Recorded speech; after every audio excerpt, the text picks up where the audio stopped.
नमस्कार, आप देख रहे हैं न्यूज़ पीआर। मैं हूं आदेशपुरी।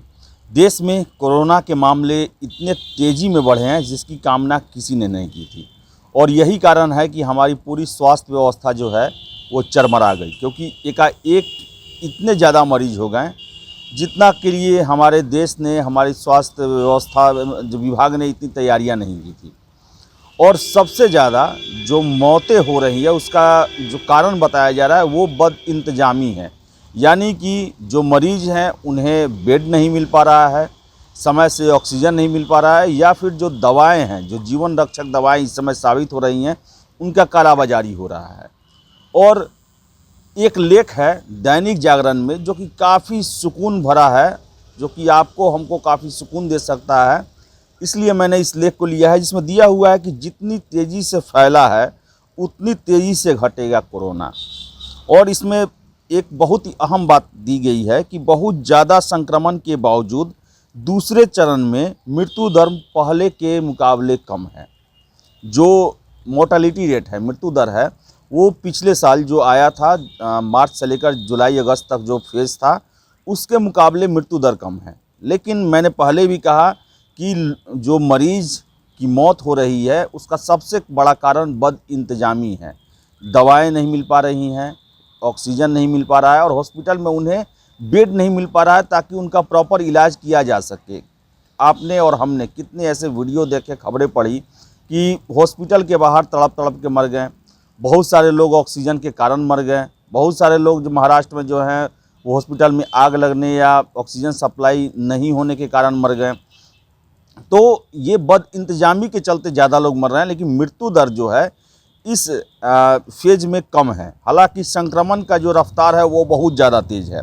आपको बता दें कि पेपर में जो दिया हुआ है, जो सर्वे दिया हुआ है, उसके मुताबिक है कि संक्रमण की दूसरी लहर में कोरोना वायरस का जितना तेज़ी से फैल रहा है उतनी ही तेज़ी से नीचे भी आ सकता है। कोरोना संक्रमण पर नज़र रखने वाले वैज्ञानिकों के अनुसार बहुत बड़ी संख्या में लोगों के संक्रमित होने के कारण भले ही देश का स्वास्थ्य ढांचा चरमरा गया हो और लोगों को इलाज नहीं मिलने की शिकायत आ रही हो, लेकिन इसके बावजूद पहले चरण के मुकाबले दूसरे चरण में मृत्यु दर काफ़ी कम है। स्वास्थ्य मंत्रालय के एक वरिष्ठ अधिकारी ने कहा कि दूसरी लहर में बड़ी संख्या में लोगों के संक्रमित होने के कारण कोरोना से मरने वालों की तादाद बहुत ज़्यादा दिख रही है, लेकिन यह लगातार 1% के आसपास बनी हुई है, जबकि पहले चरण में मृत्यु दर 3% से भी ज़्यादा थी, जो धीरे धीरे फरवरी तक कम होकर 1.5% के करीब आ गई थी। जाहिर है कि कोरोना का नया वायरस ज़्यादा संक्रामक होने के बावजूद पिछली बार की तुलना में कम घातक है, और 99% से ज़्यादा मरीज स्वस्थ होकर घर जा रहे हैं। यही कारण है कि पिछले 2 महीनों के भीतर कुल मृत्यु दर का ग्राफ नीचे आ गया है और सोमवार को 1.12% पहुँच गया है। ध्यान देने वाली बात है कि पिछली बार 1 मार्च के बाद कोरोना से संक्रमित होने वालों की संख्या बढ़नी शुरू हुई थी और 16 सितंबर को यह चरम पर 98,000 पहुंच गया था। लेकिन इस बार यह 25 अप्रैल को 3,54,000 प्रतिदिन का आंकड़ा पार कर चुका है। स्वास्थ्य मंत्रालय के वरिष्ठ अधिकारी ने कहा कि अभी यह कहना मुश्किल है कि संक्रमण अपने चरम पर पहुंच गया है या नहीं, लेकिन इसमें गिरावट आएगी, और गिरावट आएगी तो एकाएक फिर से आएगी। इसमें दिया हुआ है कि किन कारणों से आखिर लोग इतने ज़्यादा संक्रमित हो रहे हैं। इसमें दिया हुआ है कि institute of genomics and integrative biology के निदेशक अनुराग अग्रवाल के अनुसार 21% लोगों में कोरोना वायरस पहुंचने के 2 महीने बाद ही संक्रमण को इतनी तेज़ रफ्तार से 2-3 कारण हैं। एक तो जो लोग पहले से संक्रमित हुए उनके शरीर में कोरोना के खिलाफ एंटीबॉडी समाप्त हो गई। एंटीबॉडी किसी शरीर में लगभग 102 दिन तक ही रहती है, यानी कि ये सभी लोग फिर से संक्रमण के दायरे में आ गए। दूसरा, कोरोना के वायरस के कई म्यूटेशन हुए, इसमें यूके और डबल म्यूटेंट वेरिएंट को बहुत ज़्यादा संक्रामक पाया गया। तीसरा अहम कारण आम लोगों का व्यवहार भी है। लोगों ने धीरे धीरे उचित व्यवहार का पालन करना बंद कर दिया और सामान्य दिनों की भांति सारे काम करने लगे। जाहिर है अधिक संक्रामक वायरस की चपेट में ये सभी लोग आ गए, और संक्रमण की रफ्तार का अंदाज़ा इस बात से लगाया जा सकता है कि दिल्ली, महाराष्ट्र में जितने लोगों का टेस्ट हो रहा है उसमें से 25 से 36% तक लोग संक्रमित पाए जा रहे हैं।